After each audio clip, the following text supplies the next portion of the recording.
systems alone.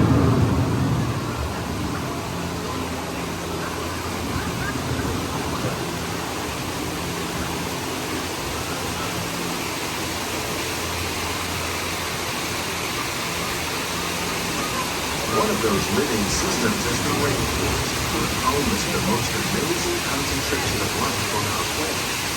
These dense and beautiful forests cover only a tiny portion of the Earth's surface, but they contain more than half of its plant and animal species. Rainforests are also extremely rich and productive living systems, providing us with oxygen, food, medicine, and other elements essential to our lives.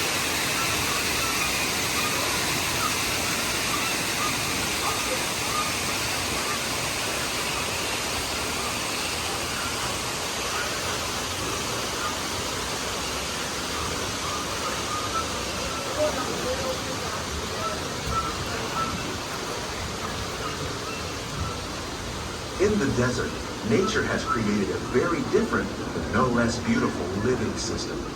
And while this arid landscape may seem lifeless, it is very much alive.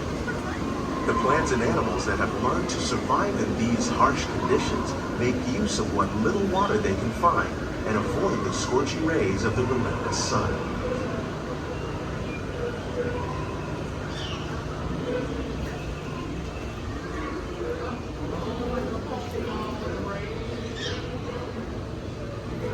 The American prairie once appeared as desolate as the desert, but over time, rainwater and nutrients gradually penetrated the hard surface of this land.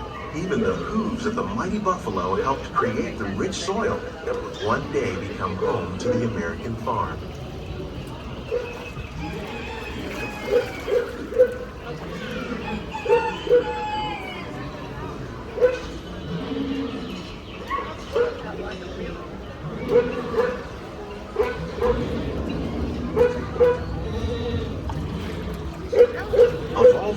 At work on the land, humans have had one of the most profound effects. The need to produce food for a growing world led to the enormous use and sometimes overuse of the land. In our search for more efficient ways to grow food, we often fail to realize the impact of our methods.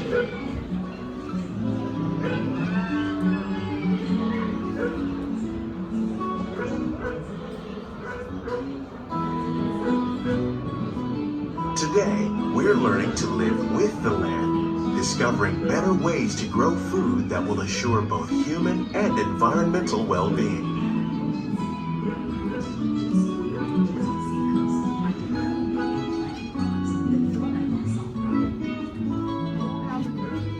In Japan, we learned that by mixing leaves and other living materials into our soil, we can make farmland more fertile without the need for chemicals. Here at Epcot, we're learning to reduce the need for chemical pesticides by breeding and using natural predators, like ladybugs and wasps, to control pests. In the farmlands across America, we're learning that by plowing under vegetation containing natural fertilizers, we can enrich the soil without the use of chemicals. In arid regions, we're learning to produce food on desert seacoasts by developing and planting crops that thrive on saltwater. In Japan, we're learning that by mixing leaves and other living materials into our soil, we can make farmland more fertile without the need for chemicals. Here at Epcot, we're learning to reduce the need for chemical pesticides.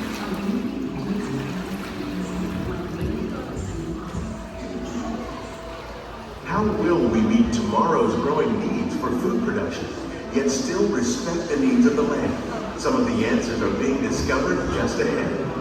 To help us maintain these carefully controlled ecosystems, and for your safety, please remain seated in your boat at all times.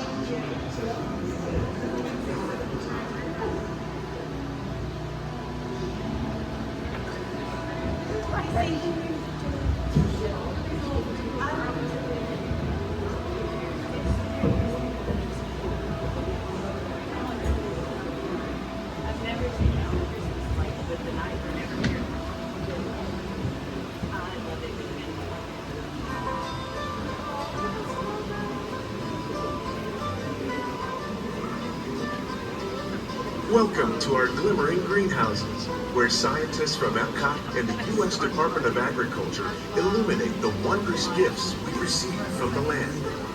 Join us as we ring in the most bountiful time of the year. I want to go again. I'm getting back. For some, it's difficult to imagine the holidays without winter and snow, but one of the most important holiday crops actually grows in the tropics. For centuries, farmers in Central America have cultivated cacao to make chocolate. In fact, cacao is chocolate's main ingredient. Today, people around the world are able to enjoy a variety of sweets and keep warm with a cup of hot cocoa, thanks to this tropical plant.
When you think of holidays, you might not think of fish, but seafood is an essential part of many festive meals. In parts of southern Italy, family and friends gather once a year to celebrate La Vigilia with a 7-course seafood dinner. Tilapia, bass, and shrimp, like the ones raised here using our sustainable water systems, make up just some of the dishes served during this grand meal. Today, in the United States, the tradition is known as the Feast of the Seven Fishes.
Citrus, like the oranges grown here, are common in Florida, but in Northern Europe, where fresh fruit is rare in winter, they're much harder to find, making them an extra special stocking stuffer.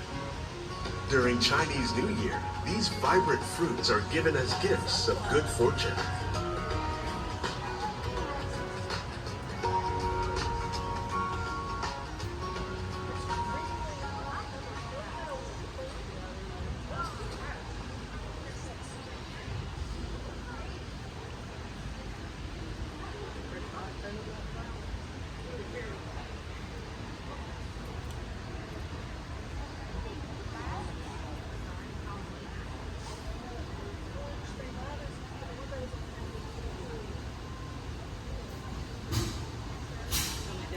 They say it's better to give than to receive. And in this greenhouse, we're celebrating the holidays by giving back to the land using innovative farming techniques.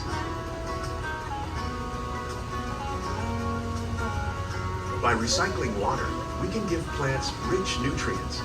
By giving plants ladybugs, we're able to control pests and reduce the need for pesticides. And by growing ground plants vertically, we give them better protection from disease.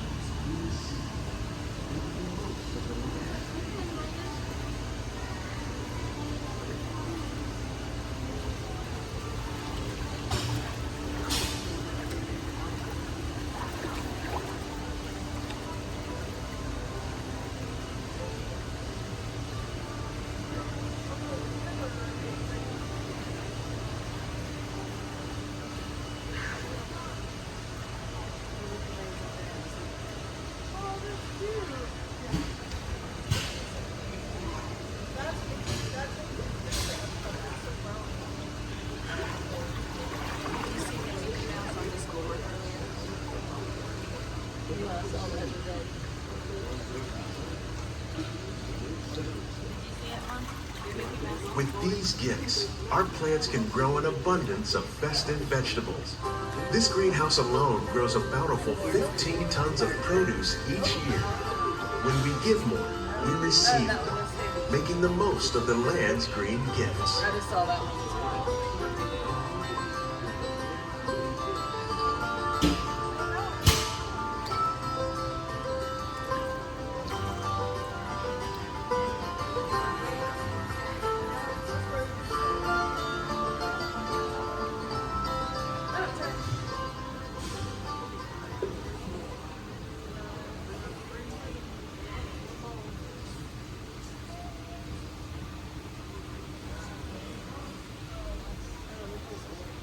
Many of the plants you see here help spice up the holidays. The bark of cinnamon trees, like the one growing beside you, is used to make cinnamon sticks. Do you like eggnog? You can thank nutmeg for its signature taste. Other spices, like ginger and vanilla, add flavor to a variety of holiday cookies, cakes, and other delights. By cultivating these festive plants with care and good cheer, Epcot scientists are able to celebrate the holidays with the land's many gifts.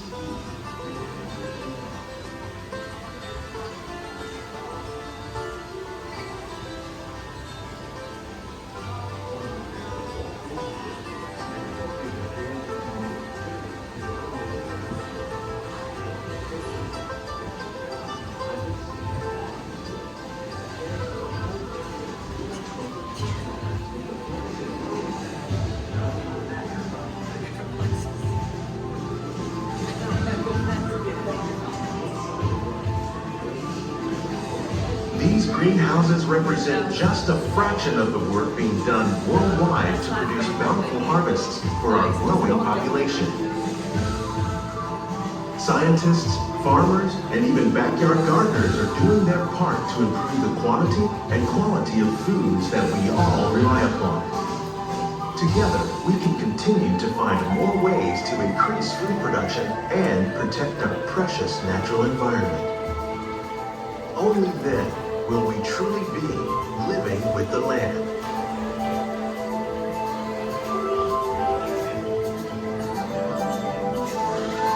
On behalf of Walt Disney World, we hope you've enjoyed this unique journey through our many laboratories.